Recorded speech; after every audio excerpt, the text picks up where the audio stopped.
ደርሰናል በሰላም ነው እዚህ ሰፈር ወደና እና እኮ እየሄድኩኝ ነበር ሳይ ነው የመጣሁት እና ለምን አትሄዱ የማይደብር ከሆነ አንድ ነገር ላስቸግረ ምንድነው ሀናን ተውልኝ አው ተውልኝ በቃ አልገባኝም አሲር ሀና ባንተ ምክንያት በጣም እየተረበሸች ነው ምን አደረኳት ነው ባንተ ምክንያት እኮ ሀና ራሷ መሆን አልቻለችም እና እኔ ምን አደረኳት የሷ ውሳኔ ውስጥ እኮ አንተ አለ ይቅርታ አመትለው ነገር እየገባኝ አይደለም ሀና እንደምትወዳት አውቃለሁ እና ግን ደግሞ አንተ ያና ምርጫ አይደለም እና ታዲያ ተውልኝ ካልከው ጋር ምን ያገናኘዋል ከህይወት አውጣላትና የራሷን ኑሮ ትኑር ምናሴ ቆይ ምንድነው የምታወራው እኔ እኮ ከሀና ህይወት ውስጥ ገብቻ አላውቅም መስሎ ነው ሀና እንደዚህ እየሆነች ያለችው በእያንዳንዱ እርምጃ ውስጥ አንተ እየተጎዳ እንደሆነ እያሰብሽ ስለሆነ ነው እኔ ምን እያወራህ እንደሆነ ምንም እየገባኝ አይደለም ይሁንላ አሲር ሀና እንደወንድም በጣም ነው የምትወደው አንተ ምንም እንድትሆን አትፈልግም ታዲያ ምን አድርግ ነው የምትለኝ ጥፋ በቃ እዚህ ሄድኩኝ ሳትላ ዝም ብለህ ጥፋ በቃ ከህይወት አውጣና ሀና ደስተኛ ትሁን አልችልም ለምን ሀና ደስተኛ ህይወት ብትኖር ከናንተ በላይ ደስተኛ መሆን ነው የነበርኩ እንደሱ ከሆነ በቃ ተዋት ግን ደግሞ እኔ ሀናን ሳላይ ውዬ ማደር ስለማልችል የትም አልጠፋም እሺ ሀና ታሳዝነ ቆይ እኔ አላሳዝነም ደግሞ ሀንቾን እኮ ለኔ ሁኚ ብያት አላቅም ደግሞ ጭራሽ ጥፋት ለኛለ ይሄን በፍጹም አላደርገው አሲር እየለመንኩ ነው ይኸውልህ ይሄንን ነገር ልትነግረኝ ከሆነ የመጣው አትልፍ አልሰማም ለማንኛውም ግን ይሄን ያክል ራስ ወደዳቱ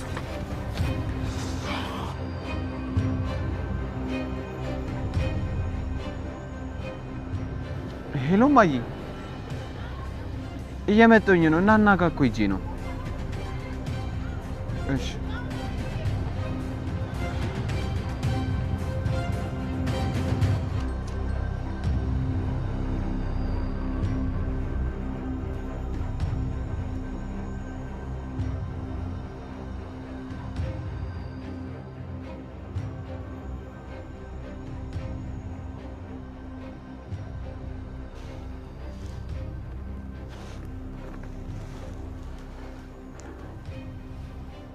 አባዬ አሁንም እንዳቆረፍከኝ ነው እንዴ? ኧረ እኔ ምን አስቆረፍ? አባዬ እኔንም ተረዳኝ። ምንድነው መረዳሽ? እውነት ከአሲር ጋር ባለኝ ግንኙነት ነው እንደዚህ ተጨነቀ? ኧረ እኔ ምን አስጨነቀኝ? አባዬ ተይው በቃ እንድሞትልሽ አይደለም የፈለግሽው? ምን እንዴ? አባዬ ሞት እንደሞ እዚህ ጋር ምን አመጣው? ተይኝ በቃ አልኩሽ እኮ ሀንዬ። እሞታለሁ ነው ያልከኝ? እንድሞትልሽማ ባትፈልጊ ኖሮ ይሄንን ጥያቄ ከመቶ ጊዜ በላይ ጠይቄሽ አጨክኝብኝም ነበር። አባዬ ቆይ ጨክኜ ነው እንደሚመስል እና ታዲያ ምንድነው? እሺ በቃ እነግርሃለሁ። እኔ እንደዚህ ለምኜሽ ነው ማለት ነው የምትነግሪኝ? እኔ እኮ እንዲሰማው አልነበረም አልነግርህም ያልኩ። እንዴት የሚሆን እንዴት በቃ ከዚህ በኋላ መስማት አልፈልግም ተይው አልኩሽ እኮ። ይኸውልህ አባዬ ነገሩ ምን መሰለህ? በቃ ሀንዬ ተይኝ አትንገሪኝ አልኩሽ እኮ። አትሰሚኝም እንዴ? መቼም ቢሆን አንተን የሚያስቀይም ነገር ማድረግ እንደማልፈልግ ታውቃለህ። እሺ እስቲ ንገሪኝ። አባዬ በቃ ዝም ብለህ ሰማኝ። ምን መሰለህ እንዴ አንቺ ስርዓት የሚባል ነገር የለሽም እንዴ? የለም። ቆይ አንቺ ለምን ደግሞ አትፈጪ እንዴ? አባዬ ቆይ እኔ ጋር ትጨርሳለች። ቆይ አንቺ ለምን ደግሞ አትፈጪ? ምንድነው? ምን ሆነሻል? ምንድነው ነገሩ? አይ አባዬ ምንም አይደለም። ምንድነው? ለምን አትፈጪኝም እያልኩሽ እኮ። ቆይ ላስረዳሽ። አንቺ እንደምታስቢ የሆነ ምንም ነገር የለም።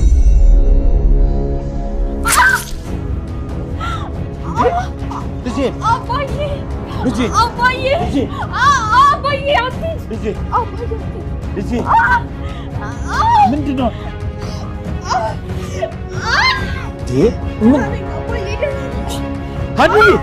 ሀንዬ እየደማሽ እኮ ነው ሀንዬ።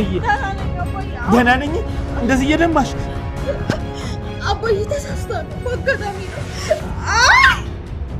ወይኔ ልጄ ሬሳ አለ ልጄ። ኧረ ልጄ ነይ ላንሳሽ። አይዞሽ ነይ ቀና ነይ ላንሳሽ። ነይ ልጄ አይዞሽ አንዬ እየደማሽ እኮ ነው። አይዞሽ ልጄ ዘርጋ ትንሽ አይዞሽ ነይ ጠጋ ትንሽ ልጄ ትንሽ ነይ ደገፍ በይ ልጄ እየደማሽ እኮ ነው። እየደማሽ ነው ልጄ እየደማሽ ነው። ማለት ማሪ ድረስልኝ ሻምበል ብሩክና ትህትና ድንበሩ ከተዋወቁ ዛሬ ልክ 1 ወራቸው፣ የፍቅራቸው ወርሃዊ ልደት ውል የሚበጅበት ቀን። በመሳሳም ደረጃ የቆየው ፍቅር ዛሬ ወደ አካላዊ ውህደት ሊሸጋገር እቅድ ተይዞለታል። ሻምበል ብሩክም ሆነ ትህትና የዛሬውን ቀን በልዩ ጉጉት ነው የጠበቁት። እሁድ ዕለት አስመራ መንገድ በሚገኘው በሻምበል ብሩክ ቤት ለማደር የወሰነችበት ቀን ነበር። ወደ ዶክተር ባይከዳኝ ቀጠሮ ስትሄድ የሚሰማት ስሜት ከቀጠሮው በስተጀርባ ባለው ምክንያት አስገዳጅነት እንጂ በፍቅር አስገዳጅነት አልነበረም። ከዶክተር ባይከዳኝ ጋር የምትፈጽማቸው ግንኙነቶች እውነተኛ ስሜቷን የምትገልጽባቸው ሳይሆኑ በተላበሰችው ጭንብል እውነተኛ ማንነቷን ደብቃ በመድረክ ላይ ቲያትር የምትሰራ ተዋናይ ሆና ነው የምትውለው። በሻምበል ብሩክ ፍቅር ግን ሰውነቷ እንደ ሻማ እየቀለጠ ልቧ በእልልታ እየጨፈረች ሁለንተናዋን አሳልፋ የምትሰጠው በደስታ ስሜት ሰክራ ነው። በተለይ የመጀመሪያዋ በሆነው የወንድ ልጅ ፍቅር የተረታችለት ሰው እንደ ዘመኑ ወጣቶች በአንድ ነገር ላይ ብቻ ትኩረት የሚሰጥ ሳይሆን በሷ ቦታ ሆኖ ሁሉን ነገር የሚያስብላትና የሚያጽናናት ሆኖ በመገኘቱ ፈጣሪዋን ታመሰግናለች። ብቻ አንዳንድ ጊዜ የሰው ልጅ ሥጋ ለባሽ ፍጡር ነውና፣ ሰው ተላላና ደካማ ፍጡር ነውና፣ ሰው ነውና ይህ ሁሉ ፍቅር ድንገት ብን ብሎ ጠፍቶ ሻምበል ብሩክም ተለውጦ እንዳይከዳት ልቧ መጠርጠሩ አልቀረም። እንደዚያ ታስብና ደግሞ አስተሳሰቧ ትክክል ባለመሆኑ ራሷን ወቅሳ ብሩኬ አይለወጥም በማለት መልሳ መጽናናትን በልቧ ታሳድራለች። በዛሬው ዕለት ሻምበል ብሩክ ቤት ለማደር ቀጠሮውን የወሰደችው በከፍተኛ ደስታ ነው። ምናልባት የዛሬው አዳር ደግሞ ያንን ተንከባክባ ያቆየችውን የልጃገረድነት ወግ ብር አምባሯን የምትፈተሽበት ወቅት ሊሆን ይችላል። ከዚያ በኋላ ዞር በይ ቢላትስ? ልቧ በመጠራጠርና ባለመጠራጠር ስሜት መሃል ገብቶ ሲዋዥቅ ከዋለ በኋላ አንድ ነገር አሰበች። ለሻምበል ብሩክ ልጃገረድ መሆኗን ገልጻለት እንደ ወጉ እንደ ሥርዓቱ በጫጉላ ቤት ብር አምባሯን ልትሰጠው ያላትን ምኞት ካሳወቀችውና በአጠቃላይ የእሱን ስሜትና ፍላጎት ከተረዳች በኋላ ስለ ማንኛውም ነገር አብረው በጋራ መወሰን እንደሚችሉ ገምታ በዚሁ ሐሳቧ ጸናች። እማዬ ዛሬ አዜቢና ጋ ነው የማድረው፣ ፓርቲ አዘጋጅታለች በማለት እናቷን ዋሸቻት። ፓርቲ ደግሞ ምንድነው እሱ ትሁቴ? ያው ነዋ፣ ጓደኞቿ ተሰባስበን ስንጫወት ማደር ማለት ነዋ እየሳቀች። አደራሽን የኔ ልጅ ራስሽን ጠብቂ። እናቷ አይኖቿን እያየቻት የውጭ አዳር የተሰማው ገና ዛሬ ነው። ምንም ችግር የለም ማሚሙች ጉንጯን ሳመቻት። እናቷ በልቧ ዝግጅቷን አሰበችው። በጠዋት ተነስቶ መተጣጠቡ፣ ቀኑን ሙሉ ሲመረጥ የተዋለው ልብስ 3 ጊዜ አውልቃ ቀይራለች። መስታወቱ ሥራ አልፈታም። መኳኳሉ ሁሉ ያልተለመደ ነበር። በልቧ ወደ ሻምበል ብሩክ እንደምትሄድ ብታውቀውም የሰጠቻትን ምክንያት ይሁን ብላ ተቀበለቻት። ዛሬ ሻምበል ብሩክ ጋር የምታደር መሆኗን ለአንዱ ዓለም ስለነገረችው በጊዜ ወደ ቤት እንዲገባ ተስማምተዋል።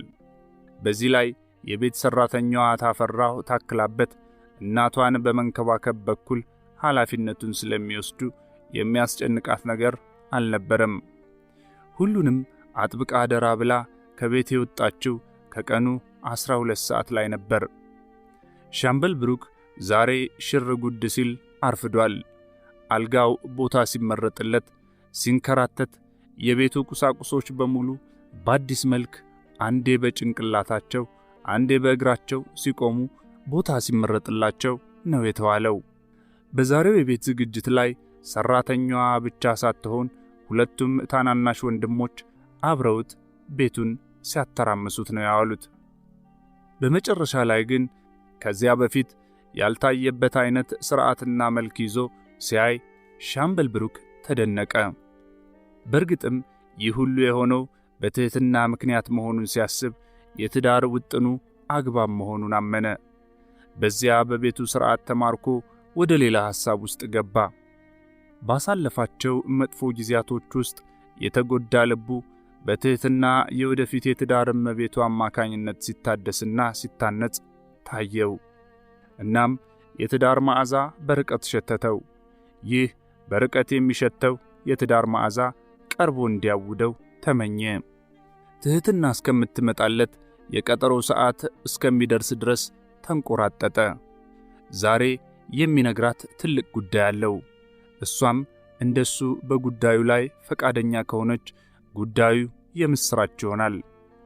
እሷን የፈለጋት ጊዜያዊ ፍቅረኛ እንድትሆነው ሳይሆን ዘላቂ የትዳር ጓደኛው እንድትሆን ነው። ይህ እሱ የጓጓለትን በጸጋ ከተቀበለችለት ደስታው እጥፍ ድርብ ይሆናል። ትሁት ትሁት ትሁት ስሟን ደጋገመው በልቡ። ልክ ከምሽቱ 1 ሰዓት ላይ ታላቋ እንግዳ የዱር ጽጌረዳ መስላ አምራና ደምቃ ከች አለች። ቤቱን ከዚህ ቀደም 1-2 ጊዜ አይተዋለች። የዛሬውን ልዩ የሚያደርገው ለማደር ወስና የመጣችበት ዕለት በመሆኑ ነው። ሻምበል ብሩክ ከደጅ ወጥቶ እየተጠባበቃት ነበር። በሁለመናው አቅፎ ተቀበላት። ከዚያም አጥሩን ዘልቀው እየተሳሳቁ እጅ ለእጅ ተያይዘው ወደ ቤት ገቡ። የሻምበል ብሩክ 2 ታናናሽ ወንድሞቹ ሰላምታ አቅርበውላት ትንሽ ከተጫወቱ በኋላ የግል ነጻነት ሊሰጧቸው ወጡ።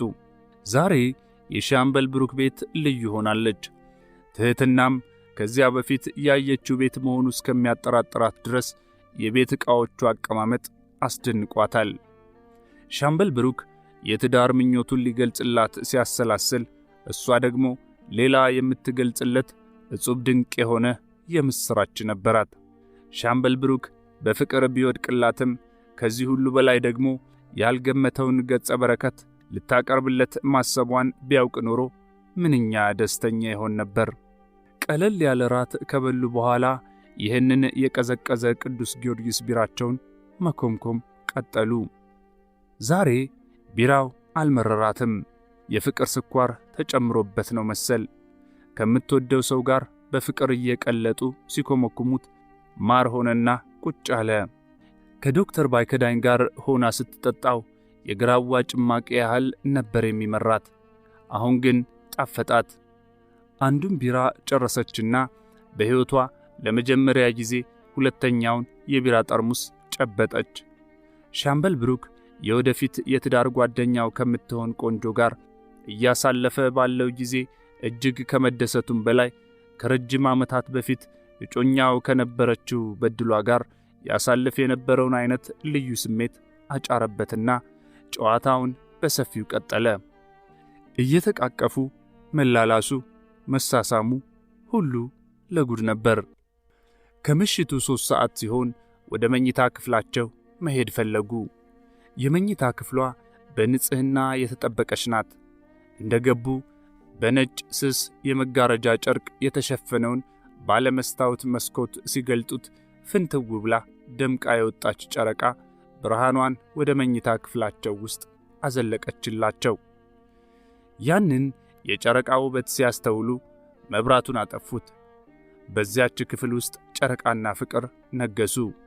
ከዚያም ልብሳቸውን እንደለበሱ አልጋቸው ላይ ጋደም ብለው መላፋታቸውን ቀጠሉ። የትህትና ሁኔታ የተለየ ነበር። ከዚያ በፊት ለወንድ ልጅ የነበራት ስሜት ምን እንደነበረና አሁን ምን እየሆነች እንዳለች ስታስበው አንዳንድ ጊዜ ያበደች ይመስላታል። አንዳንዴ ደግሞ ሻምበል ብሩክን ከማግኘቷ በፊት ጤነኛ መሆኗ ያጠራጥራታል። ፍቅር ማለት እንደዚህ አቅል የሚያስት እንደዚህ የሚያስፈነድቅ ስሜት መሆኑ ይገርማታል። አንዴ በቀኝ ክንዱ አንዴ በግራ ክንዱ ላይ እየተገላበጠች ቅብጥ ሲያደርጋት ደግሞ እዚያ ሰፊ ደረቱ ላይ እየተንከባለለች የደረቱን ጸጉር እያፍተለተለች ስትስመው ሲስማት፣ ስታሸው ሲያሻት፣ እንዲሁ በስሜት ሲጋጋሉ በመቆየታቸው ገላቸው ከሚገባው በላይ ሞቀና ወደ መፍላት ደረጃ ላይ ደረሰ። ትህትና ቁና ቁና መተንፈስ ጀመረች። ከዶክተር ባይከናይ ጋር ስትሆን በሚሰማት የጣር አይነት የመቃተትና የማቃሰት ስሜት ሳይሆን በጣፋጭ ስሜት ራስን አሳልፎ ለመስጠት በመፈለግ ስሜት መወራጨቷን ቀጠለች። ሻምበል ብሩክ የትዳሩን ሁኔታ አሁን ልግለጽላት ወይንስ ሲነጋ እያለ ሲያመነታ ቆየ። ግን አልነገራትም። ጨረቃዋ በከዋክብቱ ታጅባ ከዋክብቶቹ እየደነሱ ጨረቃን ሞሽረው ሰማዩን ብሩህ ባደረጉበት ምሽት እነሱ ደግሞ ይህ ሁሉ ትርኢት ወለል ብሎ በሚታይበት የመኝታ ክፍላቸው ውስጥ በጀርባቸው ተንጋለው አዲሱ ፍቅራቸውን እየሞሸሩ በስሜት መንኮራኩር ተሳፍረው ያቺ ውብ ጨረቃ ወደ ታደመችበት ህዋ መጠቁ።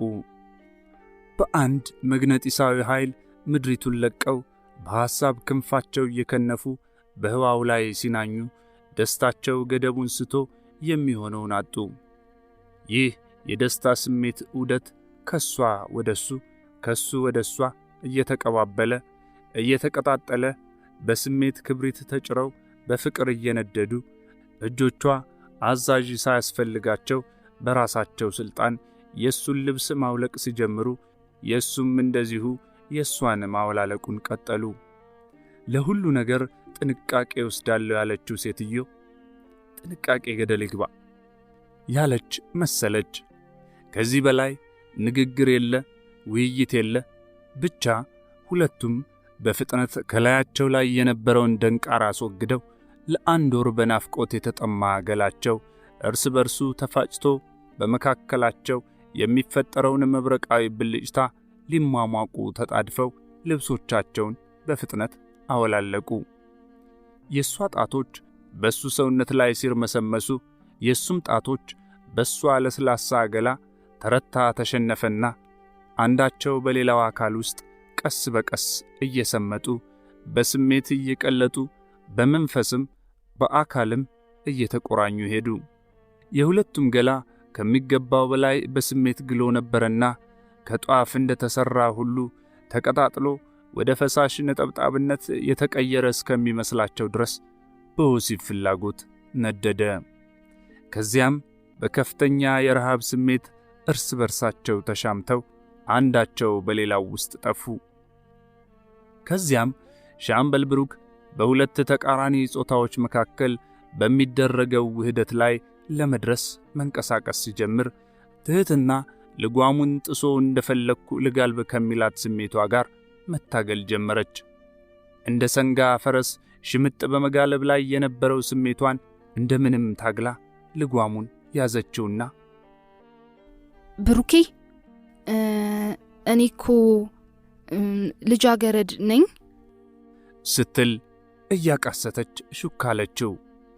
ሻምበል ብሩክ የሰማውን ማመን አቅቶትና ጆሮውን ተጠራጥሮ ምን አልሽኝ ትሁት ሲል በድጋሚ ጠየቃት። አንገቱን በአንገቷ ውስጥ እንደቀበረ ገርል ነኝ አለችው ደገመችና ፍስስ ባለ ድምፅ። ሻምበል በደስታ ብዛት የሚይዝ የሚጨብጠው ጠፍቶት እቅፍ አድርጎ እንደ ሎሚ መጠጣት።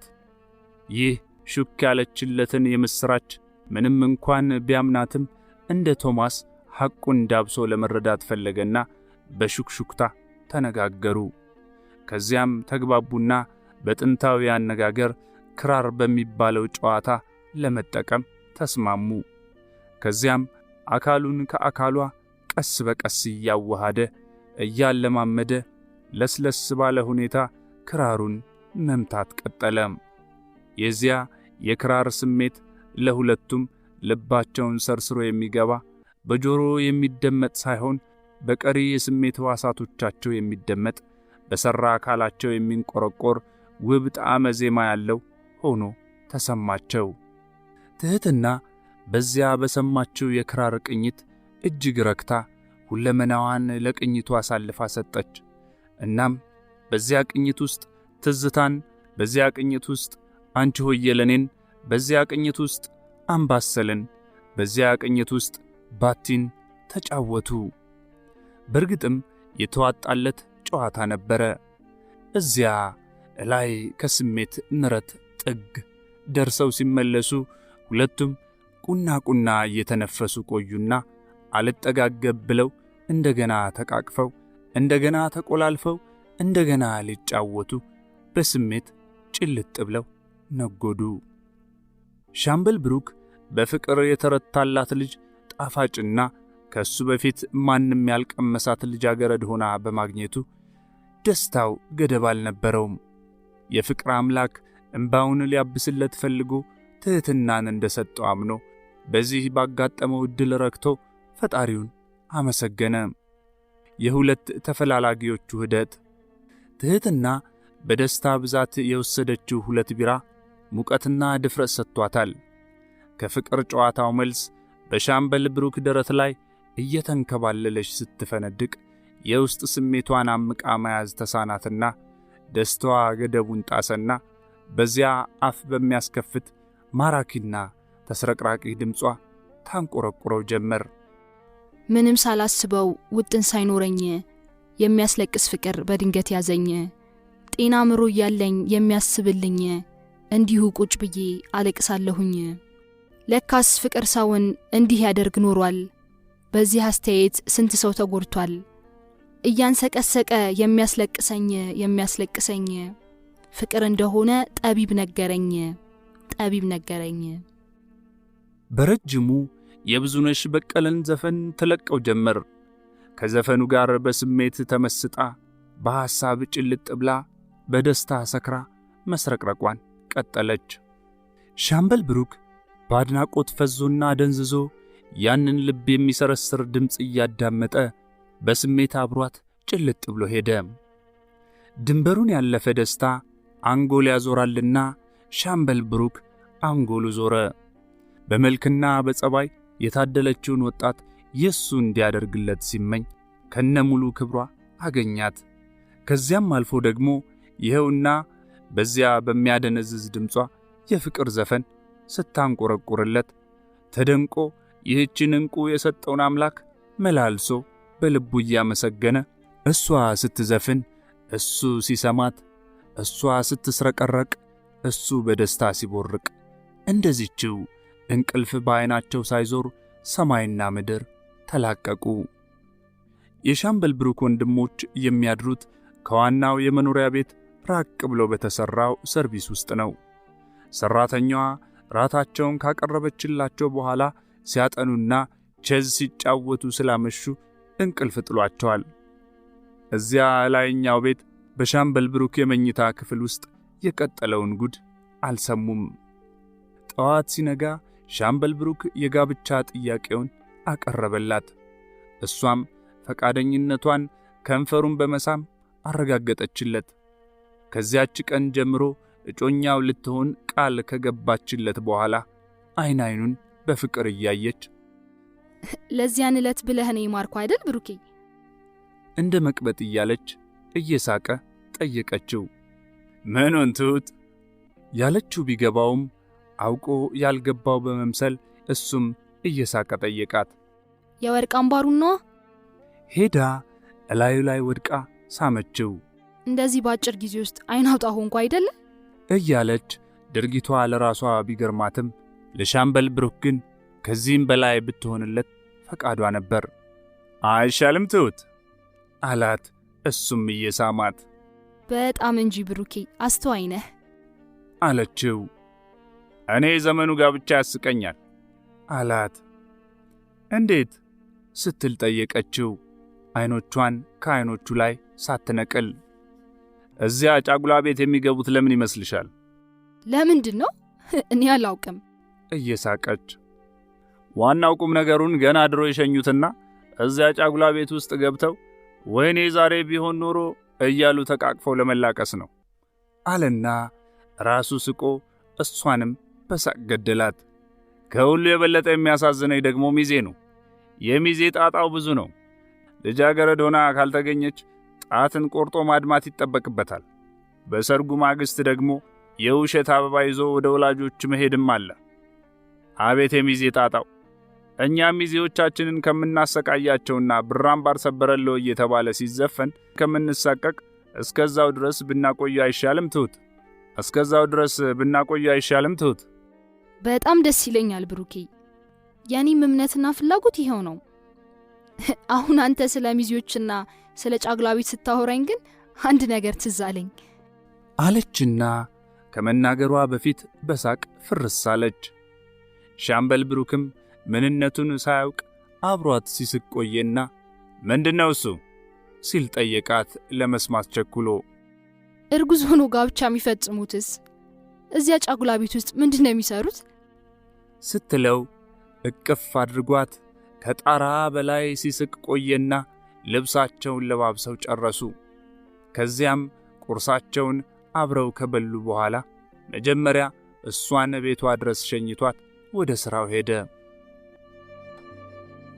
ወረፋ ለመያዝ ከጅብ ጋር እየተጋፋ የመጣውም ፀሐይ ሞቅ ካለች በኋላ የደረሰውም በየካቲት 12 መታሰቢያ ሆስፒታል ተራ መጠበቂያ አዳራሽ ውስጥ ተገጥግጧል።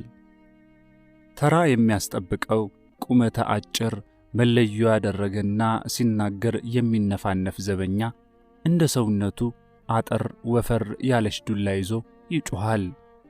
የሰርጂካል የሆናችሁ በዚህ፣ ሜዲካሎች በዚያ፣ የጥርስ የዓይን የጆሮ፣ እስቲ አንቺ እዚያ ጋር ምን ትሰሪያለሽ? ካልተገፈተራችሁ ተራችሁ መያዝ አትችሉም ማለት ነው? የማይለው ነገር የለም። አንዳንዴም ዱላ ይቃጠዋል። በአጠቃላይ ሲያዩት ትዕግስት ቢጤ ጎደለው ይመስላል። ምን ያስጮኸዋል? እሱስ ቢሆን ረጋ ብሎ ማስተናገድ አይችልም? ለችግሩ እንጂ ለድግስ እዚህ የመጣ የለ። መቼም ሰው በአይን ውስጥ ያለውን ግንድ ትቶ በሰው አይን ውስጥ ያለውን ጉድፍ ፍለጋ ነው የሚሄደው። ከታካሚዎች መካከል ጉሽሚያ የደረሰባቸውና ነጠላቸውን የተከናነቡ አሮጊት ዘበኛው እንዳይሰማቸው ድምፃቸውን ዝቅ አድርገው ሲናገሩ ዘበኛው ሰምቷቸው ነው መሰል አይኖቹን ሲያጉረጠርጥባቸው ወደ መሬት አቀረቀሩ።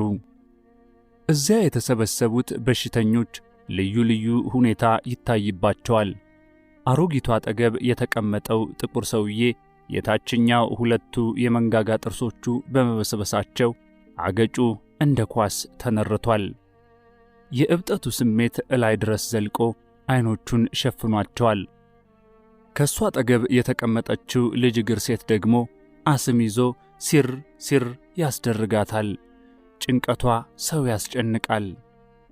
ከሷ በስተጀርባ የተቀመጠችው ሌላዋ ሴት በእሳት ቃጠሎ ምክንያት የተለበለበው ፊቷ ተዥጎርጉሮ ያስፈራራል። በእነዚህ መካከል ከውስጥ ያለባቸውን የበሽታ አይነት እነሱና ፈጣሪ ይወቁት እንጂ አብዛኞቹ ከውጭ ሲታዩ በሽተኞች አይመስሉም። በዛሬ ጊዜ ምን ሕክምና አለ ብላችሁ ነው? እሱ የፈጠረን አምላክ ሐኪም ይሁነን እንጂ የዘንድሮ ዶክተሮች መላም የላቸው። ዶክተር ድሮ ቀረቴ አለ አንዱ ከጥግ በኩል ፎጣ ተከናንቦ የተቀመጠ በሽተኛ አጠገቡ ላሉት በሽተኞች ድምፁን ከፍ አድርጎ። የዶክተሮቹን ተው፣ እነዚህ ምናምን ምርመራ ውስጥ የሚሰሩትስ እውነት በሽታ ፈልገው የሚያገኙ መሰለ? በቀደም ዕለት የአይነ ምድር ምርመራ የሰጠ ጓደኛ የነገረኝ ብነግርህ ትስቃለህ አለና ሰውየው ነገሩን ሰምቶ ከመሳቁ በፊት እሱ ቀድሞ በሳቅ ፍርስ አለ። በዚህ ጊዜ ነበር እናቷን እቅፍ ድግፍ አድርጋ የቀጠሮ ሰዓቷን የምትጠባበቅ ረዘም ያለች ልጅ በሰዎቹ ጭውውት ላይ ጆሮዋን ጣል ያደረገችው። ሲቀልድ ይሁን እውነቱን አላውቅም እንጂ ጉዳቸውን ለማየት ከናውሬው ብሰጣቸው በጥቁር መነጽር መርምረውት ሳይሆን አይቀርም ውጤትህ ኔጌቲቭ ነው አሉኝ ብሎ አጫወተኝ አለና ታሪኩን ነገረው። የበርካታ በሽተኞች ጆሮዎች ወደዚህ ጭውውት ላይ አረፉ። ግማሾቹ ውይይቱን በሳቅ ተቀላቀሉት። በሳቅ ተሳትፎ ከድምተኞቹ ጋር ከተቀላቀሉት መካከል አንዷ ትህትና ድንበሩ ነበረች። ሰውየው እነሱ ደንታቸው መሰለህ? እንኳን ኮሶ በሆድ ውስጥ ለምን ዘንዶ አይረባበትም? መልሳቸው አንድ ነው፣ ኔጌቲቭ ብቻ። ሁሉም በሳቅ አውካኩ። እሱ ሞኝ ሆነ እኮ፣ ለምን ስፔሻሉን አያዝም ነበር? ከድምተኞቹ መካከል አንዲት ሳቄታ ወፈር አጠር ያለች ሴት ነበረች። ክትፎ አላዘዘም እኮ መቤቴ የውስጥ ህመም ስሜቱን ያዳምጥ የነበረው ሁሉ በጨዋታው ላይ ጆሮውን ጣል አድርጎ መሳሳቅ ጀመረ። አዲስ ነህ መሰለኝ።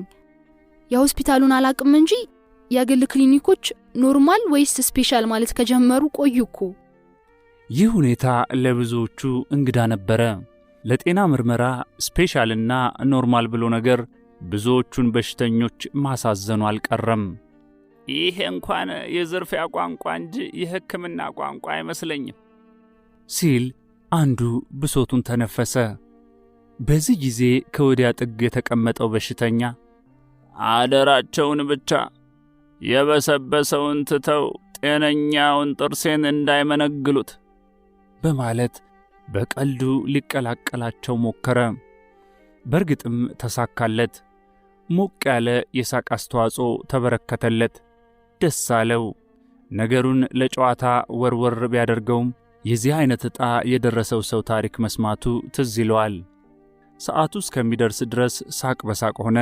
በዚሁ መካከል የምርመራ ሰዓት ስለተቃረበ የበሽተኞች ካርድ የያዘች ረጅም እንደ በቀቀን ቀጥ ብሎ ወርዶ ጫፍ ላይ ሲደርስ የተቆለመመ አፍንጫ ያላት መጣጣ ነርስ ወደ ውስጥ ዘለቀች። አንድ ጊዜ ጸጥታ፣ ስማችሁን እጠራለሁ። በመነግራችሁ የቢሮ ቁጥር ሄዳችሁ ተራችሁን ትጠብቃላችሁ። ጆሮ በሚወጋ ቀጭን ድምጿ ጮኸች። አንድ በአንድ ስም ጠርታ ስትጨርስ በሽተኞቹ ወደ የተመደቡበት ሐኪም ቢሮ ሄዱ። የተወሰኑት ግን ሳይጠሩ በመቅረታቸው እስከሚጠሩ ድረስ መጠባበቃቸውን ቀጠሉ። የወረፋ መጠበቂያ ክፍሉ ከጥቂት ደቂቃዎች በፊት እንደዚያ በሰው እንዳልተጨናነቀ ሁሉ አሁን ከጥቂት በሽተኞች በስተቀር የሚታይ ሰው የለበትም። በዚሁ መካከል በሽተኞችን አልፎ ወደ ምርመራ ክፍሉ የሚያመራ አጠር ያለ በዕድሜው ጎልማሳ የሆነ ዶክተር ነጭ ጋውኑን ለብሶ የልብ ማዳመጫውን በአንገቱ ላይ አንጠልጥሎ ወደ ውስጥ በመዝለቅ ላይ እንዳለ ከቀሩት በሽተኞች መካከል ከወዲያ ማዶ ተቀምጦ የነበረ አንድ ቁመተ ቀውላላ ባላገር ብድግ ማለት ብቻ ሳይሆን ዝላይ ቀረሽ ሆኖ ከመቀመጫው ተነሳ። መቼም አሳሳቁ ለጉድ ነው። በናፍቆት የተለያት እናቱን በቅፉ ሊቀበል የተዘጋጀ ናፋቂ ልጅ መስሎ እጆቹን ግራና ቀኝ መስቀልያ ዘርግቶ ፊቱ በፈገግታ እንደበራና ጥርሶቹ ሜዳ ላይ እንደተሰጡ ድንገት ዘሎ ሲነሳ የበሽተኞች ዓይን በሙሉ ተከተለው። ትህትና ዶክተር ባይከዳኝን ስትመለከተው ልቧ ዘለለች። የእናቷን ሕይወት በእጁ የጨበጠ ሐኪም ሳይሆን መልአክ አድርጋ ነው የምታየው። እሷ ዶክተር ባይከዳኝን አይታ ቀና ስትል ከወዲያ ማዶ የተነሳው ሰው ዶክተርዬ አለና ሊጨብጠው ወደሱ ሲመጣ የሷም ዓይኖች በሰውየው ላይ አረፉ። ዶክተር ባይከዳኝ መነጽሩን ዝቅ አድርጎ ሰውየውም በግንባሩ አየውና ሊያስታውሰው ባለመቻሉ መጠነኛ የአንገት ሰላምታ ሰጥቶት ቢያልፈው ባላገሩ ከሙቀቱ ተመልሶ ቀዘቀዘና እንደ ተነፈሰ ፊኛ ወደ ታች ወረደ። ተመላላሽ በሽተኛ ነው። ደንበኛ መሆኑን ለመግለጽ ነበር፣ ሳይሳካለት ቀረ። የዶክተር ባይከዳኝ ረዳት ነርስ በሽተኞችን መጥራት ጀመረች። ሁሉም በሽተኞች ታክመው ሊያበቁ ሲሉ የመጨረሻ ታካሚ ሆና የተጠራችው የትህትና እናት ነበረች። የእሷን ካርድ ሆን ብሎ መጨረሻ ላይ ያደረገው ዶክተር ባይከዳኝ ነው። ወይዘሮ አመልማል ቢረጋ ነርሷ ጠራች። ተነሽ እማዬ። ቀልጠፍ ብላ ተነስታ እናቷን እቅፍ ድግፍ አድርጋ ይዛት ወደ ዶክተር ባይከዳኝ ምርመራ ክፍል ገቡ። እናቷን ደግፋ ወደ ቢሮው ስትዘልቅ የዶክተሩ ዓይኖች በመጀመሪያ ሄደው ያረፉት በለበሰችው ውሃ ሰማያዊ ስስ ተካፋች ሸሚዝ ውስጥ ዘልቀው በሚታዩት የጡት ማስያዣ በማያውቃቸው ጡቶቿ ላይ ነበር። በጣም ተውባለች። እናቷን ከበሽተኞች መቀመጫ ወንበር ላይ ካስቀመጠች በኋላ ዓይኖቿን ሰበር አድርጋ ከአንገቷ ጎንበስ በማለት ለዶክተር ባይከዳኝ ሰላምታ አቀረበችለት። ዶክተር ባይከዳኝ ሳያስበው አንድ ሁለት ጊዜ ምራቁን ዋጠ። ይህ ጉጉቱና ምኞቱ ያስታውቅና ያ ሁሉ ኩሩ መስሎ ለመታየት ያደረገው ጥረት ውሃ በልቶት እንዳይቀር ስለፈራ እንደ መጀነን ብሎ ጨበጣት። ዶክተር በሷ ጭንቀት ምክንያት ራሱን ከፍ ከፍ ማድረግ ጀምሯል። እንደምን ከረሙ እናቴ ሲል ለእናቷ ሰላምታ ቀረበላት። እግዚአብሔር ይመስገን ዶክተርዬ፣ አሁን በጣም እየተሻለኝ ነው። እግዜር በሽታውን ሲያሸክመኝ አንተን የመሰለ ልጅ አብሮ ባይሰጠኝ ኖሮ ምን ይውጠኝ ነበር? ውለታውን አክብዳ ገለጸችለት። ምንም አይደል በልቡ ተደስቶ አጸፋውን በፈገግታ መለሰላት። ትህትና እንዴት ነሽ? በረታሽ? አይዞሽ፣ እናትሽ በቅርቡ ይድናሉ። አንቺ በርትተሽ ልታበረታቻቸው ይገባል። እሺ፣ ከምርመራ በኋላ ብቅ በይ ብሎ አሰናበታት። ሰፋ ያለ ጊዜ ወስዶ ከመረመራትና ቃለ መጠይቅ ካደረገላት በኋላ ውጤቱን በምርመራ ካርዱ ላይ መዝግቦ ሲያበቃ አይዞት ማማ፣ አሁን ጥሩ የመሻሻል ምልክት እያሳዩ ነው። ከበሽታ የበለጠ የሚጎዳው ደግሞ የመንፈስ በሽተኛ መሆን ነው። መንፈሰ ጠንካራ ከሆኑ ጠንካራው በሽታ ራሱ ደካማ ይሆናል። ይህችን ያዘዝኩልዎትን መድኃኒት አጠቃቀሙንና ዝርዝሩን ለትህትና አስረዳታለሁ። ከ1 ወር በኋላ ተመልሰው ይመጣሉ። እሺ በሉ ይነሱ አለና ብድግ ብሎ ሲስተር ደገፍ አድርጊያቸውና ልጅቷን ጥሪያት፣ አንቺም ነፃ ነሽ ሲል ስራዋን መጨረሷንና ከትህትና ጋር ለሚያደርገው ቆይታ የእሷ መኖር አስፈላጊ ያለ መሆኑን በዘዴ ገልጾ ሸኛት። እሺ እንግዲህ እኔ ልጅ እድሜህን ያርዝምልኝ። መቼም ከፈጣሪ ቀጥሎ ያለኸኝ አንተው ነህ። አንተም ከኔ ጋር ተቸገርክ አለችና በማጎንበስ ምስጋናዋን ገልጻ ብድግ አለች። ምንም አይደለም እናቴ፣ ይሄ የሙያ ግዴታዬም ጭምር ነው። በሉ በሰላም ያገናኘን። ተሰነባብተው ተለያዩ። ወይዘሮ አመልማል ዕድሜውና ሕመሙ ደቋቁሷት እንጂ የቆንጆዎች እናት ቆንጆ መሆኗን አሁንም ድረስ የሚታየው ቃርሚያዋ ምስክርነቱን ይሰጥላታል። ሲስተሯ ደግፋት ብቅ ማለቷን ስታይ ትህትና ሮጣ ሄደችና እናቷን ከሲስተሯ እጅ ተረከበች። ከዚያም ቀስ ብላ ወስዳ አስተካክላ ካስቀመጠቻት በኋላ እማዬ ቤት ተስተካክለሽ ቁጭ በይ፣ ዶክተርን አነጋግሬው መጣሁ አለችና ዶክተር ባይከዳኝ በሰጣት መመሪያ መሰረት ልታነጋግረው ወደ ውስጥ ዘለቀች። ዶክተር ባይከዳኝ ያዘዘላትን መድኃኒቶች እየጻፈ ነበር። ትህትና መግባቷን እያወቀ ያላወቀ በመምሰል መጻፉን ቀጠለ። ጽፎ እስከሚጨርስ ድረስ ጠበቀችው። ከዚያም ቀናለና ኦ ትህትና መተሻል እንዴ? ለእናትሽ ያዘዝኩትን መድኃኒት እየጻፍኩልሽ ነበር፣ ቁጭ በይ። በግራ እጁ ወንበሩን አሳያት። ሄዳ ወንበሩ ላይ ተቀመጠችና ዶክተርን በልምምጥ አይን አይኑን አየችው። እባክህን እናቴን ቶሎ አድንልኝ የሚል የመማፀን አስተያየት ነበር። ዶክተር እነዚያ ከትልቅ መንደሪን የማይበልጡ ጥጥር ግትር ያሉ ጡቶቿን እያየ ነበር። እንዴት ተስማምቶሻል ባክሽን? አርዕስቱን በመለወጥ ፈገግታ ጋበዛት። ተስማምቶኛል ዶክተር። አንገቷን ሰበር አድርጋ እንደ መሳቅ አለች።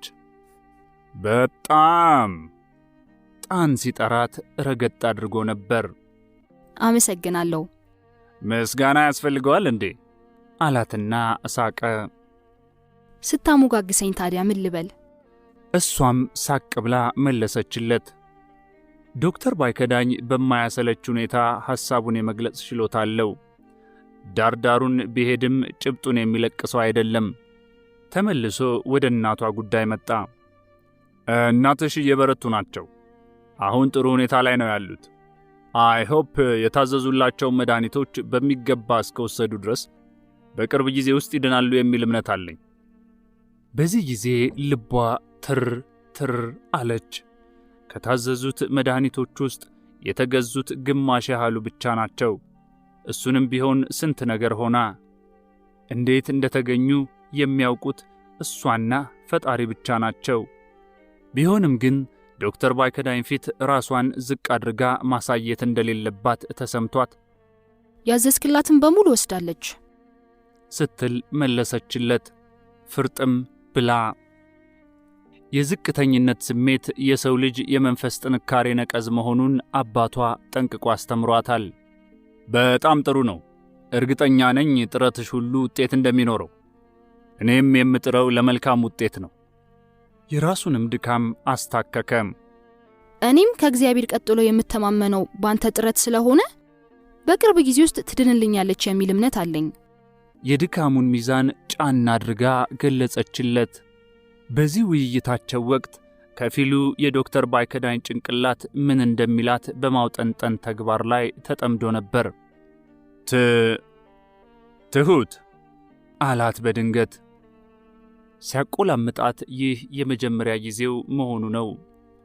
ከዶክተር ባይከዳኝ አንደበት የሰማችው የቁልምጫ አጠራር ደንቋት የዓይኖቿ ብሌኖች የጠበቡ እስከሚመስሉ ድረስ ዓይኖቿን ጠበብ አድርጋ በአድናቆት አስተያየት ወደ ጎን አየችው። ዶክተር ባይከዳኝ ያንን አስተያየት ሲያይ ትንሽ ልቡ ቢዘልም ጥንቃቄ ወሰደ። 1 ወር ቀላል ጊዜ አይደለም። እርግጠኛ ነኝ እንደተነፋፈቅን። ደግሞም ስለ እናትሽ ሁኔታ ብዙ እያሰብኩ ነው የከረምኩት። ጠረጴዛውን እየቆረቆረ ነበር። የመነፋፈቁን ጉዳይ ተወት አደረገችውና ዶክተር፣ አንተ እኮ እናቴን እንደ ልጇ ሆነ እየረዳህልኝ የምትገኝ ሰው ነህ። በእውነት ነው የምልህ፣ ታላቅ ወንድም ባይኖረኝም አለ አይደል? ልክ እንደ ታላቅ ወንድሜ ነው የማየህ። እንደ ወንድሜ የሚለው የንግግር አቅጣጫ ወዴት እንደሚያመራ ዶክተር ጠንቅቆ ያውቃል። በልቡ ወንድምሽን እንኳን ሌላ ቦታ ብትፈልጊው ጥሩ መሰለኝ አለና ይህንን ሐሳቧን ሊያስጨነግፋት ፈለገ። ለማንኛውም የ1 ወር ናፍቆታችንን ለመወጣትና ለመዝናናት ጭምር ቅዳሜ እንገናኝ። ቀኑን ወስኖ ቀጠሮ ሰጣት። አማራጭ አልነበራትም። ያለፈው ማስጠንቀቂያው በጆሮዋ አስተጋባ። እሺ ዶክተር